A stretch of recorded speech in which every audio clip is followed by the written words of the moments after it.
გამარჯობა. ეს ისტორია საინტერესო ფაქტებია და დღევანდელ ვიდეოში მოგიყვებით. თუ როგორ და რა დანიშნულებით შეიქმნა ნივთები, რომელსაც შეიძლება ახლაც იყენებთ, ან გაცვიათ. დავიწყოთ.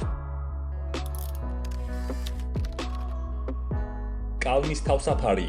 ალბათ ყველას შეგინიშნავთ ბურთულიანი კალმის თავსაფარზე არსებული პატარა ხვრელი, რომლის დანიშნულებაც რაც არ უნდა გასაკვირი იყოს უსაფრთხოებაა. 1991 წელს კომპანია BIC წარმოადგინა ახალი დიზაინი. მისი კალმების ქრისტალ ფენის თავსახურავის ზედა ნაწილში გაჩნდა პატარა ხვრელი. ეს სიახლე ბევრისთვის შეუმჩნეველი აღმოჩნდა, თუმცა ფაქტია, რომ მან უამრავი ბავშვის და მათ შორის ზრდასრული სიცოცხლე გადაარჩინა. არ მეგულება ისეთი ადამიანი, რომელსაც კალმის თავსაფარი ნებით თუ უნებლიეთ ერთხელ მაინც არ დაუღეჭავს. იმ შემთხვევაში, თუ ადამიანი კალმის თავსაფარს გადაყლაპავს, ამ ხვრელში გაივლის საჭირო რაოდენობის ჰაერი და შემცირდება ასფიქსიის რისკი. სასწრაფო დახმარების მოსვლამდე ამ პატარა ნახვრეთის დახმარებით ადამიანი შეძლებს სუნთქვის შენარჩუნებას, რაც მისი არარსებობის შემთხვევაში შეუძლებელი იქნებოდა. ეს გამოგონება საწერი კალმების მწარმოებელმა თითქმის ყველა დიდმა ბრენდმა აიტაცა. სწორედ ამ სიტუაციაზეა ნათქვამი. კარგი დიზაინი მაშინვე ჩანს, ძალიან კარგი დიზაინი კი შეუმჩნეველია. გახსნილი ქილა. კოსმეტიკის მომხმარებლებს ალბათ ხშირად შეგინიშნავთ პროდუქტის იარაღზე გახსნილი ქილის სიმბოლო. ეს არის ეგრეთ წოდებული PAO (Period After Opening). სიმბოლო აღნიშნავს პერიოდს, რომლის განმავლობაში შეგიძლიათ პროდუქტის უსაფრთხოდ გამოყენება მისი გახსნიდან. სიმბოლოზე რიცხვთან ერთად გამოსახულია 100M, რაც ინგლისური სიტყვის months-ის შემოკლებაა. ანუ 100M-ით აღნიშნულია თვე, ხოლო რიცხვი აღნიშნავს ამ თვეთა რაოდენობას, რომელთა განმავლობაშიც შესაძლებელია პროდუქტის მოხმარება მისი გახსნიდან. პატარა ჯიბე ჯინსზე. დღემდე არ არსებობს ჯინსის შარვალზე ჯიბის დამატების ზუსტი მიზეზი. სამაგიეროდ დაზუსტებით ვიცით, რომ პირველად ეს ჯიბე 1873 წელს გაჩნდა ლევისის 501 მოდელზე. ამ ჯიბის გაჩენის მიზეზთან დაკავშირებით რამდენიმე ვერსია არსებობს. პირველი მათგანი საათს უკავშირდება. ალბათ ეს ვერსია ყველაზე მისაღებია, რადგან ლევისის ფირმის კატალოგებში ამ ჯიბეს დღემდე Pocket Watch-ი ჰქვია, რაც ნიშნავს იმას, რომ ეს პატარა ჯიბე იმ დროს პოპულარული ჯიბის საათებისთვის იყო განკუთვნილი. მაშინ ხელი საათები ჯერ კიდევ არ არსებობდა და სპეციალური ჯიბის გარეშე საათის ტარება მოუხერხებელი იყო. ეს პრობლემა მარტივად მოგვარდა მას შემდეგ, რაც შარვალზე პატარა ჯიბე გაჩნდა. მეორე ვერსიას ოქროს მაძიებლებთან მივყავართ. ოქროს მაძიებლები კობუებთან ერთად ლევი შტრაუსის პროდუქციის ძირითადი მყიდველები იყვნენ. აქედან გამომდინარე არსებობს ვერსია, რომ პატარა ჯიბე ნაპოვნი ოქროს მარცვლების შესანახად იყო დამატებული. იმ შემთხვევაში, თუ პატარა ჯიბე გაიხეოდა, ოქრო დიდ ჯიბეში ჩაიყრებოდა. არსებობს რამდენიმე განსხვავებული ისტორია ზოგადად ჯინსის შექმნასთან დაკავშირებით. მოდი გავეცნოთ ორ მათგანს. ჯინსი, რომელსაც ევროპაში ამერიკულ შარვალს უწოდებენ, იტალიაში გენუაში გამოიგონეს 1567 წელს. მე-16 საუკუნის მეორე ნახევარში მძიმე ეკონომიკური კრიზისის გამო ქალაქის მოსახლეობა გაღარიბდა. შარვლის შეკერვა იმ ხანაში ძალიან დიდი ფუფუნება იყო. ერთმა გენუელმა მეზღვაურმა ნავმისადგომებზე ნავების გადასაფარებელი ლურჯი ქსოვილისგან უბრალო, თუმცა კომფორტული შარვალი შეიკერა, რომელმაც იმდენად დიდი მოწონება დაიმსახურა, რომ ხალხმა მალევე აიტაცა.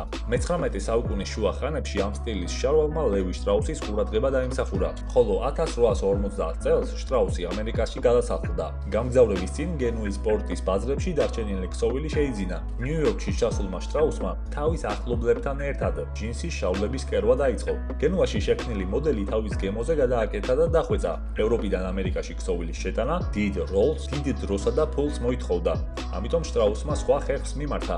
მან დაიწყო ჩვეულებრივი თეთრი ქსოვილის გამოყენება, რომელსაც ლურჯად ღებავდა. ჯინსმა ძალიან მალე მოიპოვა დიდი პოპულარობა. 1855 წელს ლევისის ნაწარმზე გაჩნდა საფირმო ნიშანი. ლევის ცოტა განსხვავებული ისტორიაა ჯინსის შექმნის მეორე ვერსიაში. პირველად ჯინსის მსგავსი ქსოვილი, ნიმური სარჯა, შეიქმნა დაახლოებით ჩვენი წელთაღრიცხვის 300 წელს ფრანგულ ქალაქ ნიმში. გამოიყენებოდა იალქნების შესაკერად. ნიმური სარჯა ასევე დიდი რაოდენობით იწარმოებოდა იტალიის ქალაქ გენუაში. სწორედ აქედან გავრცელდა ეს ქსოვილი მთელ მსოფლიოში.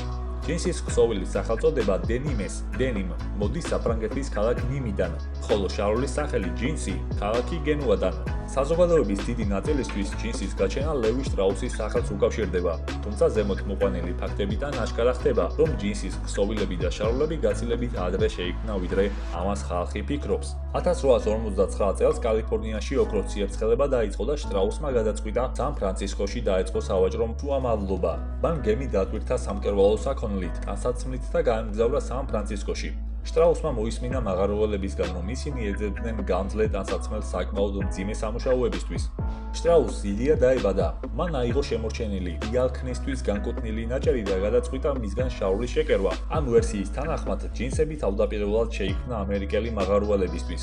მოგვიანებით 1853 წელს შტრაუსმა სან-ფრანცისკოში დააარსა ფირმა ლევი შტრაუს გო.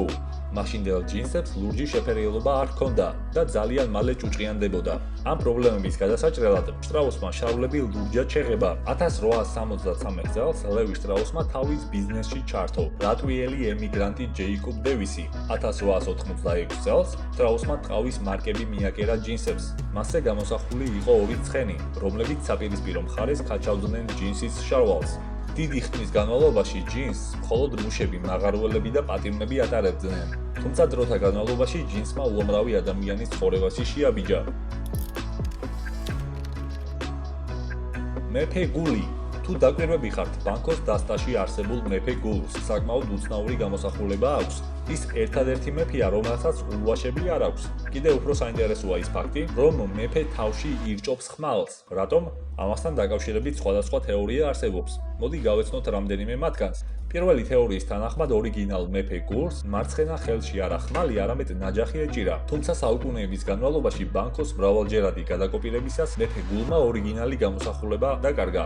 ნაჯახი გაუჩინარდა და მის ადგილზე გაჩნდა ხმალი.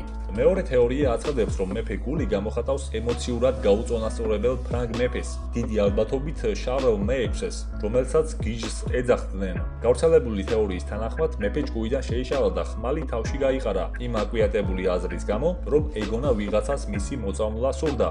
რაშვაში იყო არ ვიცი, თუმცა ლეგენდის მიხედვით ასეა. მესამე ვერსია ძველ ბერძნულ მითოლოგიას უკავშირდება.